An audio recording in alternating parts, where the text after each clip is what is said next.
Esse é o podcast FGV Marketing Talks. Nesta série, o professor Felipe Zambaldi bate um papo sobre o processo de elaboração de artigos acadêmicos com pesquisadores, alunos e egressos dos programas da Fundação Getúlio Vargas. Esse programa está disponível nas principais plataformas de áudio e no YouTube. Se você se interessa pelo assunto, compartilhe também nas suas redes sociais.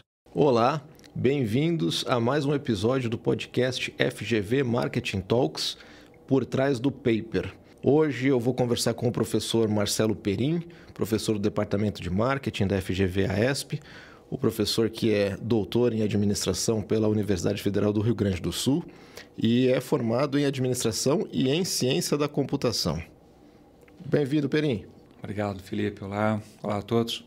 Nossa conversa, é sobre um artigo, processo de elaboração dele. Então, o artigo, que a gente vai conversar hoje é o seu artigo que saiu no Journal of Business Research em 2022, chamado Learning Orientation and Competitive Advantage, a Critical Synthesis and Future Directions. Muito bom, Perim. Para a gente começar a conversa, então, conta um pouco do que trata esse artigo e o que ele nos ensina. Esse artigo é uma análise crítica, uma revisão crítica da literatura e traz o que até hoje, ou até o momento da escrita do artigo, se sabia ou se produziu sobre orientação para aprendizagem. Muito rapidamente, orientação à aprendizagem é uma cultura da empresa que valoriza o revisar de conhecimento, valoriza a aprendizagem em si e ajuda a empresa a renovar o seu conhecimento, a desafiar aquilo que está posto, E é propriamente uma estratégia ou uma orientação estratégica, e isso trazido para marketing. O artigo em si faz uma revisão e propõe um modelo de como a empresa poderia usar essa orientação ao mercado, orientação à aprendizagem e como ela interfere com as outras orientações e habilidades que a empresa possa ter, sempre com a perspectiva de marketing. Muito bacana. E qual foi a conclusão do artigo?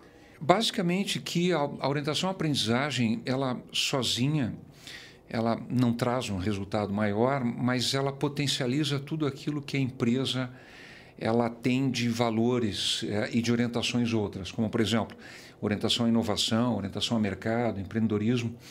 Essas outras culturas ou visões estratégicas da empresa, elas são potencializadas pela orientação à aprendizagem. É dizer que uma empresa que é orientada à aprendizagem, ela consegue evoluir. Ela tem uma postura dinâmica de revisar os seus próprios preceitos e valores. Então, é como um catalisador, que faz com que as orientações e as habilidades elas sejam incrementadas. Não é à toa que ela é tratada com a capacidade dinâmica da organização. E aí a principal conclusão do artigo é este modelo propositivo a ser testado, onde a orientação à aprendizagem aparece como um moderador no modelo, impactando positivamente na ação ou no efeito das outras orientações estratégicas. Tá joia. E ele também traz o efeito desse conjunto de orientações a uma variável dependente final ali, como performance, por exemplo? Sim, a ideia é sempre chegar, e o marketing estratégico tem essa preocupação de chegar sempre a como que o marketing possibilita que a empresa tenha uma performance maior. Então, é posto na literatura, isso já é muito estudado, que as outras orientações elas têm efeitos pelo comportamento e pela potencialização de capacidades na performance da empresa. Então, são culturas que levam a comportamentos que levam a performance. Normalmente, essas capacidades ou essas visões estratégicas, elas estão ligadas à inovação, e ao marketing, e ao potencial e ao poder da empresa de conseguir entender o seu mercado, reagir aos competidores. Então, muito passa pela habilidade de lançar novos produtos, pela forma de colocar e lançar esses produtos no mercado, de entender o cliente. Então, orientação à inovação, orientação ao empreendedorismo, tudo isso leva a desafios e a buscar novos mercados, a buscar novas formas de atender o consumidor. E a orientação à aprendizagem faz com que isso seja mais efetivo. Uma vez, um dos coautores, o William Baker, né, disse, não, ele é como um desafio. A orientação à aprendizagem está te desafiando sempre a repensar aquilo que você acha que está bom, né? Então, a melhorar. Então, a tua pergunta, sim. As orientações, a proposta ali traz também o efeito das outras orientações à performance, né? Ótimo. E a escolha do tema, né? Como é que vocês chegaram, né, a querer estudar esse assunto, construir esse efeito de impulsionador, né, da orientação à aprendizagem? Olha, até o motivo da escolha desse artigo, né, é uma história antiga. Eu terminei o meu doutorado, entreguei a minha tese em 2001 e defendi em fevereiro de 2002. Né? Já vão lá mais de 20 anos de defesa. E a minha tese ela foi baseada neste construto, nesta variável, né? Orientação à aprendizagem, que foi um construto trazido de outras áreas, né? E introduzida no marketing pelo William Baker e o James Sincula. Né? O William Baker chama a partir de agora de Bill, né? Porque ficamos amigos desde lá. Eu baseei a minha tese no trabalho deles. Eles tinham um trabalho grande assim, de trazer o construto e introduzir na área de marketing. Então, à época, os dois eram como ídolos para mim, né? Porque assim, fundamentou. Para quem faz uma tese, sabe que você tem afinidade com algumas teorias e alguns autores. Eu terminei a tese e mandei o meu artigo para um EMAC, né, em 2003. E claro, eu sempre tive essa tendência a marketing estratégico, a cruzar a computação com o marketing. E acabei sempre indo para a visão estratégica, né? E o learning tinha muita ligação com inovação, vindo lá da computação, com o marketing. E aí, indo atrás da linha do William Baker, do Sincula, eu submeti a minha tese a um EMAC, né? O primeiro EMAC, que é o European Marketing Academy Conference na Europa, e foi em Glasgow, em 2003. E lá eu conheci o Bill, né? E daí para frente a gente teve uma relação bem legal, assim, de parceria e amizade. E esse tema veio desde lá. Então, quer dizer, o tema nasceu na minha tese, por eu ter buscado essa proximidade com o marketing estratégico e trazer inovação. Era inicialmente marketing, orientação ao mercado, e já estava bastante pesquisado isso, e eu fui para o learning, que era o que estava aparecendo mais, né? E o artigo nasceu dessa parceria, desde lá, né? Depois, se tu quiser, eu conto um pouquinho mais da história do Congresso, que é bem interessante, como é que se desenrolou até chegar ao artigo, né? Então, vamos falar sobre isso agora, justamente a construção, né, da parceria com os coautores. Vamos lá. Então, assim, a gente está falando de um artigo que foi publicado em 2022 e ele tem 20 anos de história, né? Como eu disse a vocês, comentei antes, começou essa história com a busca da linha de pesquisa deles, né, do Sincula e do Baker, lá em 2002, e eu submeti o artigo, e eu fui, em 2003, em Glasgow, no EMAC. O primeiro EMAC que eu fui, começando carreira mais de pesquisa no Brasil. Aí eu fui apresentar, e eu não conhecia nem o Bill, nem o Sincula, né, nem o James. Aí fiz a minha apresentação, sala cheia, e aí abriu-se a sessão para as perguntas. Aí um sujeito lá atrás, lá no fundo, lá, levantou a mão. Eu tenho uma pergunta, ele se identificou, era o William Baker. Falou, sou o William Baker, da San Diego State University, à época. Falou, eu queria fazer uma pergunta. Ele fez uma pergunta, eu respondi, ele retrucou, eu respondi. E assim, virou quase uma discussão, ao ponto do coordenador da sessão, que era o Graham Hooley, também um top produtor lá de Aston, da Inglaterra, falou, olha, acho que vocês deveriam conversar depois da sessão, que está virando um diálogo que nós temos que seguir com a sessão. Bom, e assim foi. Terminou a sessão, o Bill veio falar comigo e conversou, ele gostou da versão que eu tinha dado para o modelo dele, e ali a gente começou, assim, um diálogo de pesquisa, por um congresso, que eu acho, isso é uma fonte comum de início, né, de conversa, de relação internacional e tal. Dali, a gente se encontrou várias vezes no Congresso, ele propôs uma extensão de pesquisa, eu propus ao CNPq um projeto, ele foi parceiro. sempre em torno de orientações estratégicas, e particularmente o Learning. Ele trouxe o Entrepreneur Orientation para a conversa, a gente fez esse projeto. Eu fui visitá-lo em San Diego, né? Ele me convidou, eu passei um mês em San Diego. Depois a gente fez mais 2 artigos, um em congresso, que a gente apresentou em outro EMAC em Nantes. Lá ele me apresentou um outro parceiro também. E assim a gente foi trocando essas experiências. E o artigo em especial, ele em 2020, durante a pandemia, ele me ligou e falou: olha, eu estou me aposentando e eu queria fazer um artigo de fechamento. E eu tenho um colega aqui, o Mukherjee, né, o Deb Malia, que é professor aqui, é o chair da área de management, e a gente ele propôs a gente fazer isso, eu quero fechar com um artigo.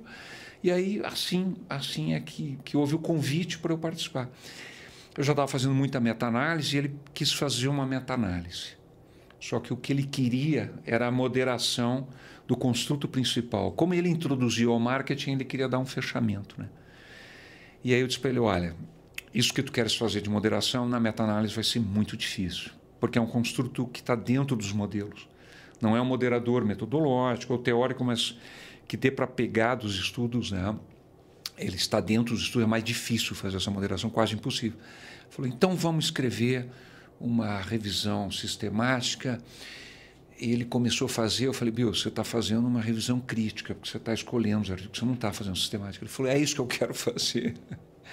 E aí nós começamos a fazer, eu já tinha a seleção da meta-análise, né? E assim é que surgiu esse artigo, como um fechamento. Tanto é que ele se aposentou, né? E foi potencialmente o último artigo que ele escreveu mesmo, né? E foi bem interessante, assim, como fechamento. Eu achei super legal participar desse artigo, né? Muito legal a história, Perim, né? Chama atenção a questão, né, da importância da gente participar de congressos acadêmicos, né, como um espaço de colaboração, de geração de parcerias, e aí gerou uma relação de longo prazo, né? E pelo que eu vejo, inclusive o Mukherjee você não o conhecia ainda, ele foi, né, apresentado no contexto desse paper. O Deb Malia, ele quem trouxe a presença foi o Bill. E eu já estou tratando com outro projeto com o Deb Malia, né? Nós vamos seguir a meta-análise, e já tem outro artigo que a gente está fazendo. E nesse caminho, assim, a importância de ter essa relação. O Congresso é um meio de comunicação muito boa, né? A gente, claro, eu estou falando de um profissional, o meu caso, de 2002... Não tínhamos a facilidade que os pesquisadores têm hoje de fazer um sanduíche ou de ter esse contato internacional. Está mais facilitado, né? A nossa academia no Brasil ela evoluiu muito, particularmente no marketing, para ter essa internacionalização, né? A FGV tem isso muito fortemente, né? Quem faz um doutorado aqui tem muito mais facilidade disso, né? Então, o Congresso é um meio. E olha, assim, o Bill, não só o contato com ele, teve uma relação que ele me apresentou o Amir Greenstein, onde foram 2 meus alunos agora de doutorado fazer sanduíche no ano passado, lá em Boston, né? Então, também foi o Bill que fez essa ponte. Eu tenho um artigo com o Bill e com o Amir. Então, essa rede vai sendo construída, mas ela tem que começar por algum lugar, né? A gente tem que perder um pouco, e aqui é um ponto interessante, eu senti isso ao longo da parceria lá, né?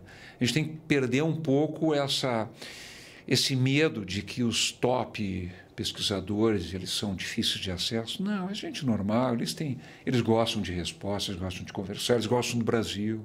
Eu senti isso durante todo esse tempo, né? Legal, Peri. Então eu noto que quando você conta a história desse artigo, né, você traz elementos da sua trajetória. Então, a participação no Congresso, a coerência de você estar trabalhando com o grupo temático desde o seu doutorado, o uso, né, de recursos de agências de fomento, como o CNPq, por exemplo. Você mencionou o doutorado sanduíche. Se você puder contar um pouco, né, para o nosso público, que é um público acadêmico, alguns estão participando de programas, né, como alunos, o que é o doutorado sanduíche? Isso é também um meio de internacionalização importantíssimo para mim. E, como tu comentaste, ele acontece por fomento, né? A gente busca muito CNPq, outras fontes a FAPESP em São Paulo, mas as FAPs estão no Brasil, em cada estado, e elas financiam isso. Até algum tempo atrás, era muito comum fazer o doutorado pleno lá fora, né? Ainda existe isso, mas o fomento diminuiu. E hoje há uma experiência interessante, porque os nossos doutorados evoluíram muito no país. Então, começar o doutorado aqui, desenvolver o doutorado aqui e fazer parte do doutorado lá fora, né? Passar 6 meses, o aluno do doutorado nosso vai e passa com um parceiro lá fora, numa universidade ou num programa lá fora, fazendo parte do seu projeto lá. Só que não é, o importante é dizer que não é uma visita simples, né? Uma viagem, passar 6 meses fora. E não é fazer uma parte de uma tese assim, do nada, né? Há que se ter um projeto, que é nacional e internacional, portanto, tem equipe nacional, tem uma equipe lá fora. Então, essa história que tu comentas, que com o Bill, que começou lá atrás e foi construída com vários parceiros, com várias escolas, ela vai gerando projetos, né? Os projetos vão sendo fomentados. Por exemplo, com o Bill, pelo menos 4 projetos eu desenvolvi com eles. Lá, aqui, nesse caminho, também no EMAC, acho que até no mesmo EMAC em Glasgow, eu conheci a Cláudia Simões, uma portuguesa. Nós fizemos juntos com o Bill outro projeto, né? Então, envolvendo, eu trabalhei em Portugal com a Cláudia, com o Bill, nós fizemos um projeto conjunto. O Bill trouxe o Amir, né? Que é da Northeastern, em Boston. Então, por essa evolução, o Amir veio para um projeto meu, junto com o Bill, e a Cláudia também estava. E 2 alunos meus daqui, Luísa e Matheus. A Luísa foi pela CapSprint, que é da escola, o Matheus foi pelo CNPq. Dentro do projeto, fazer parte do projeto com o Amir em Boston. Passaram 6 meses lá. É uma experiência fantástica para o aluno de doutorado, conhecer o ambiente, aprimorar o inglês, conhecer o ambiente de pesquisa. De lá, nós já tivemos 2 artigos, né? Um ABS3 que já está publicado, nós estamos trabalhando em mais 2. Teve um outro artigo no PNAS, que foi já publicado. Então, eleva o nível e o conhecimento, né? Eu acho, assim, sanduíche uma escolha fantástica para alunos de doutorado. Só que não é propriamente o sanduíche. É todo o ambiente que é gerado, você está num grupo de pesquisa, com projetos, interagindo lá fora, você participa lá fora, eles vêm participar para cá. Então, isso é um composto. E eu acho a opção de enviar alunos para fora, para ter essa experiência fantástica. Esse é um padrão da FGV que eu acho brilhante. Eu acho que a gente tem que incentivar isso. Assim, eu até gostaria de fazer um complemento, né? Da minha própria experiência pessoal. Eu fiz doutorado aqui na EASP e em 2006 eu fui fazer o meu sanduíche na Universidade de Chicago e foram as primeiras bolsas, né, no programa que a CAPES destinou para que a EASP administrasse, porque a EASP tinha passado, né, de nota 4 para nota 6 na avaliação quadrienal da CAPES, e aí a gente pôde contar com esse recurso. E hoje é um requisito do programa, né? O aluno de doutorado ele deve passar um período de pelo menos 3, 4 meses. Nós temos hoje uma rede bem maior, inclusive, de contatos, né, para que esses alunos vão. Os meus orientandos costumam ir, né? Isso a gente acaba conhecendo novos pesquisadores, como o Perim falou, né? Muitos gostam de receber contatos, né? Perguntar não ofende, então apresentar o seu projeto, né? Mostrar a possibilidade, e muitas vezes vai dar certo. E hoje a gente tem, né, o CapSprint, né, projetos temáticos que acomodam esse tipo de fomento. Perim, você mencionou também a questão, o seu papel ali no artigo, no desenho da pesquisa, né? Porque era uma meta-análise, você identificou que não seria bem uma meta-análise, uma revisão sistemática, uma revisão crítica. Acho que para o nosso público, né, é importante, né, nem todo mundo é especialista nesses métodos, qualificar o que é meta-análise, o que é revisão sistemática, revisão crítica e como é que isso foi importante para desenhar, né, os aspectos metodológicos do trabalho. Legal. Assim, a ideia inicial era uma meta-análise que basicamente, assim, fazendo um grande resumo, é fazer uma média dos efeitos de causa e efeito, né? De importância que uma variável tem impactando no outro. Então, uma grande média de todos os trabalhos empíricos que foram publicados até o momento ou realizados. É para como se tirássemos uma conclusão de uma relação de variáveis que ao longo do tempo foi estudada e tem contextos diferentes, resultados contraditórios.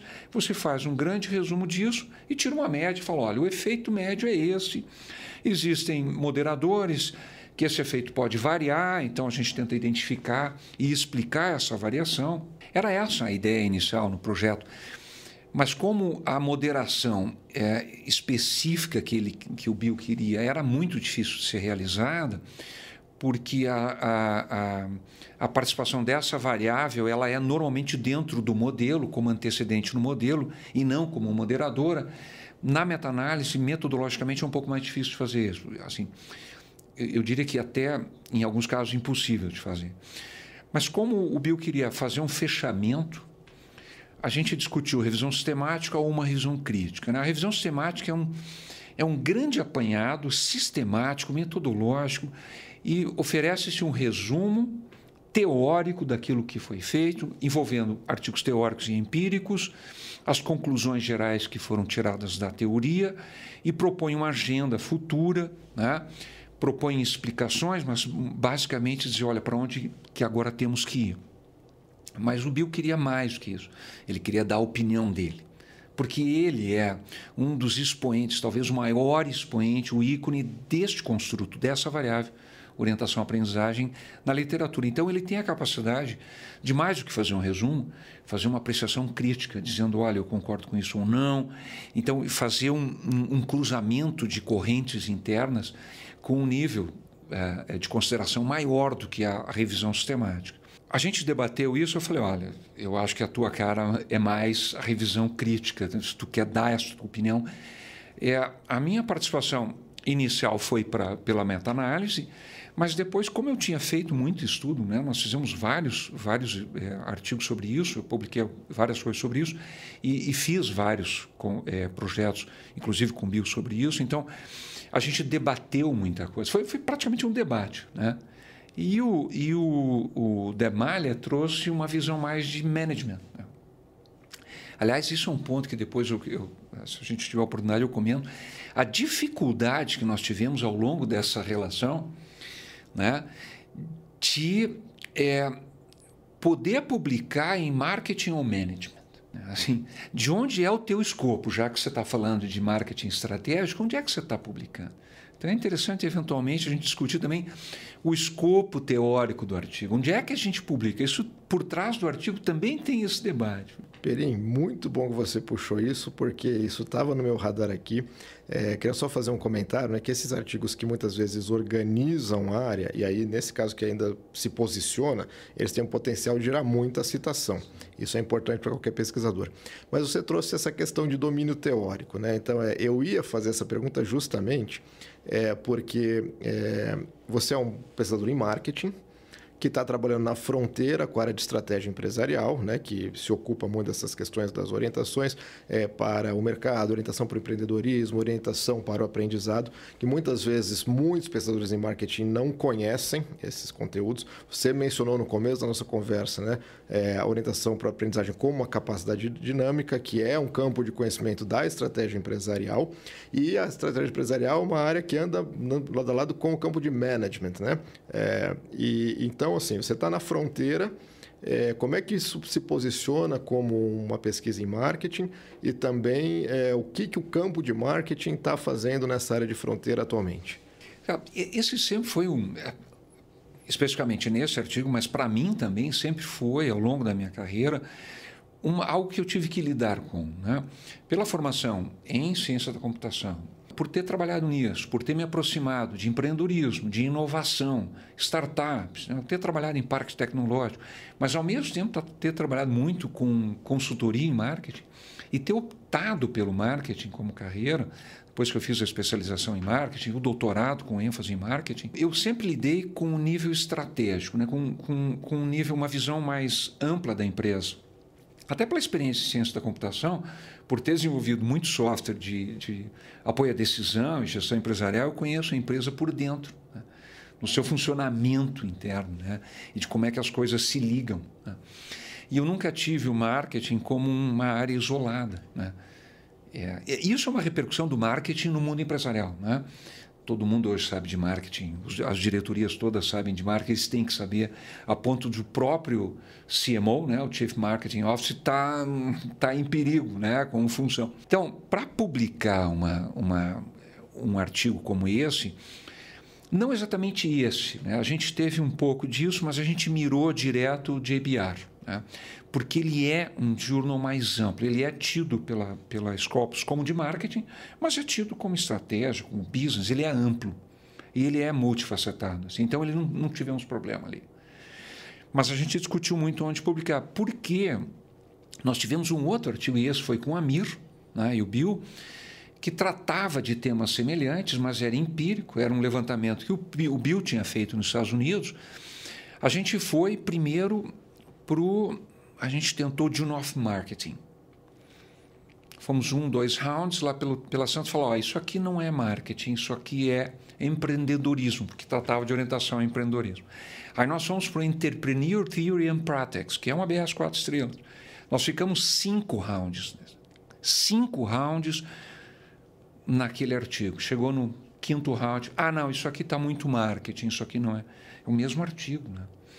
Acabou que nós passamos quase, 4, 5 anos com esse artigo, ele caducou um pouco, acabou produzido ou publicado num journal que não era tão importante, que era o International Journal of Entrepreneurship ou coisa parecida. A questão de onde publicar é propriamente como você contextualiza, né? Eu diria assim, muito objetivamente, a introdução coloca o teu artigo num journal, numa área ou noutra. Particularmente quando você está numa área que traz conhecimento de outras áreas delimitadas. Mas eu, francamente, acho que a tendência é a gente sobrepassar áreas, né? Eu nunca tive essa restrição. Eu gosto de invadir outras áreas, né? Gosto de trazer. Até por isso eu trouxe o Learning Orientation, que eu fui buscar lá de management, né?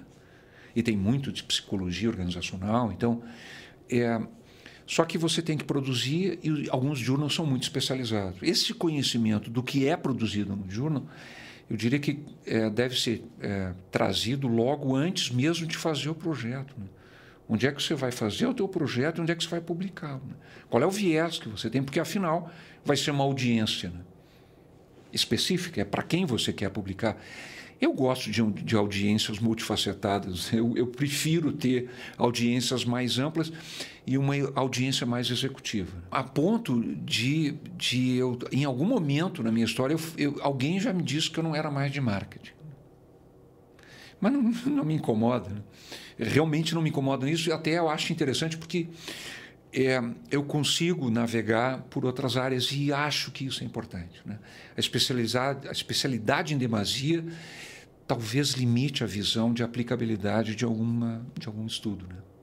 Então, essa história dos artigos ela foi complicada. A gente perdeu o potencial de publicação de alguns artigos em função disso. Por esse viés de, não, isso não é aqui, é lá. A gente vai lá, não, isso aqui não é aqui. É lá do outro lado, onde já te mandaram de lá para cá, né? Tá certo. Essa sua fala ela mostra muitos elementos interessantes, né? Um deles é a relação complementar entre a atividade consultiva para identificar problemas, estruturar problemas, que ajuda na academia. O conhecimento acadêmico, né, também enriquece a atividade consultiva e prática, né? Então, assim, estar observando o mundo à volta e as possibilidades de intervenção também são relevantes na definição de temas. E aí você fez uma discussão interessante também sobre a audiência, né? O journal ele tem que conversar com audiências específicas, né? O seu paper, consequentemente, também precisa conversar. E aí vocês acabaram trabalhando nesse artigo específico num journal que é generalista de administração, que é o Journal of Business Research, que é um journal bastante competitivo, né? Um jornal A1 na lista ABS, classificado como ABS 3. Então, conta um pouco agora sobre o processo de coleta e análise de dados, né? Como é que esse processo se desenvolveu? Esse é um caso específico de desenvolvimento de artigo, né? De pesquisa. Como ele é uma visão teórico-crítica, né? O processo de coleta ele é um processo de desk research, né? É seleção de artigos. Com a visão inicial de meta-análise, nós fizemos uma coleta completa, quer dizer assim, ignorando até mesmo a qualidade da fonte, de journal. Então, foi uma seleção de tudo o que havia sido publicado de Learning Orientation. E aí veio de várias áreas, né? Nós coletamos um mundo de artigos. Para a meta-análise haveria, e esse processo a gente está desenvolvendo ainda, haveria uma seleção só daqueles artigos empíricos que trazem alguma causa e efeito, algum effect size da relação da Learning Orientation. Se fosse a revisão sistemática, nós seguiríamos com este bojo de artigos. Agora não me recordo um número geral. Para a revisão crítica, nós aí sim focamos em journals que tinham expressão em marketing, e aí foi uma seleção nossa, né? E também artigos críticos ou que teriam apresentado um grande efeito para o marketing, não importando se foi publicado num journal de marketing. Não. Então, isso foi muito o nosso julgamento de quais artigos eram importantes para contar a história desse construto e também quais artigos nós queríamos usar para contar a história, né? Então, tem uma subjetividade grande nisso, mas é uma consideração de experiência de artigos que tem não só citação, né, mas que tem também uma repercussão de debate, que conseguem trazer um suporte a trabalhos empíricos posteriores, né, ou mesmo teóricos. Então, houve um primeiro momento de seleção massiva, e aí uma discussão de que não seria possível testar o modelo que queríamos, uma discussão de se íamos para a revisão sistemática ou crítica, e na crítica houve um screening, quer dizer, um processo de seleção muito mais direcionado pela subjetividade nossa, né? Eram critérios objetivos, mas ainda com que muito qualitativo de, olha, isso aqui... E houve um debate entre os três, cada um que achava um artigo trazia, a gente debateu isso por um período razoável, né? E houve um líder aí, isso é importante dizer, o Bill sempre foi o líder da discussão, de como organizar o paper, do que discutir. Demalha e eu, nós fomos compondo a discussão, quase como assessores, quase como relatando a opinião do Bill e dando um shape no artigo. O processo de revisão foi fácil, né? Foi quase que uma encomenda, né? Porque houve um diálogo com os editores, eles estavam precisando isso, né? Então, houve uma major inicial, uma revisão, a gente ajustou, foi importante, porque ajustou para a audiência, né? E depois uma minor, assim, um pouquinho mais que minor, depois houve a publicação. Então, como o processo de publicação foi rápido, foi bom, né? Não foi, comparando com o Entrepreneur Theory and Practice, foi super suave. Mas foi uma experiência gratificante, assim, de trabalhar com quem introduziu o conceito, de quem fechou praticamente o conceito, né? E dar uma contribuição teórica, assim, olha, está aqui o que foi feito até agora, isso é o que tem que ser testado agora. Foi bem interessante esse processo para mim, né? Muito interessante, muita riqueza aí, né, por trás dessa história. Nossa. E, Perinho, para encerrar, eu queria retomar justamente, né, essa questão. Você citou uma experiência em que passou por um tour de journals, né, até a encontrar aderência. Uma outra experiência onde essa aderência foi mais fácil. Acho que isso depende bastante, né, não só da vocação do journal, mas da perspectiva do editor associado e dos revisores, né? Então, nesse processo em particular, né, que se tomaram uma major, que é normal, inclusive, como primeiro parecer, o quanto o artigo se transformou em função do trabalho conjunto de editor associado e revisores? Vamos lá, nessa experiência específica, ele foi aprimorado. Então, nós fomos no mesmo sentido, né? Nós tínhamos dado uma boa base e o que veio de major foi bastante orientativa para nós, mas no sentido que nós já estávamos. Nos outros casos, foi assim como quase faz de novo, né? Então, não foi bom, porque aí você perde um pouco o foco. Por isso, é muito importante você conhecer o editor e o corpo editorial inicial, não só o objetivo do journal, mas também quem é que está lá. Deixa eu dar um outro exemplo, assim, que eu fiz muito com a Cláudia Simões, que foi a outra parceira que trabalhou. Nós tivemos 2 artigos no Industrial Marketing Management, que também é uma ABS3, e é um journal que eu adoro, né? E era uma época que o La Placa era o editor, que é um sujeito de cabeça aberta e muita visão de prática aplicada, e muito, pelo journal, de manufatura, de indústria, que é um background que eu tenho de consultoria, né? Então, eu carrego isso. Então, assim, a audiência me interessa, o que é dito no jornal, a postura do editor me interessa, os temas que eu estou tratando me interessam. As revisões sempre foram boas, positivas. Nunca uma revisão do tipo, praticamente faz de novo e ressubmete. Né? É uma major, mas é uma major de você dar shape assim, naquilo que você já fez, não é uma mudança completa. Então, esse entendimento de onde você quer publicar, o que o editor está dizendo que deve ser publicado lá, quem é a audiência que lê, o que já foi publicado naquele jornal. Então, isso é absolutamente importante. Majors vão acontecer quase que sempre. Jornal desse porte jamais faz um minor direto. Né? Então, são 2, 3 revisões necessárias para realmente ajustar ao corpo editorial e aos associados. Acho isso importante. Mas quanto mais você tiver orientado aquilo que está sendo publicado naquele jornal, melhor. Né? Melhor. Tu tem mais chance de sucesso nisso. Excelente. Perim, eu adoraria passar mais muitas horas conversando com você sobre esse paper, outros papers, mas eu tenho certeza também que o pessoal já está curioso o suficiente para acessar o teu artigo, fazer uma leitura detalhada. Então, gostaria de agradecê-lo. Foi um prazer. Obrigado, Felipe. Olha, parabéns pela iniciativa de vocês. Viu? Obrigado. Viu? Obrigado a todos. Um abraço.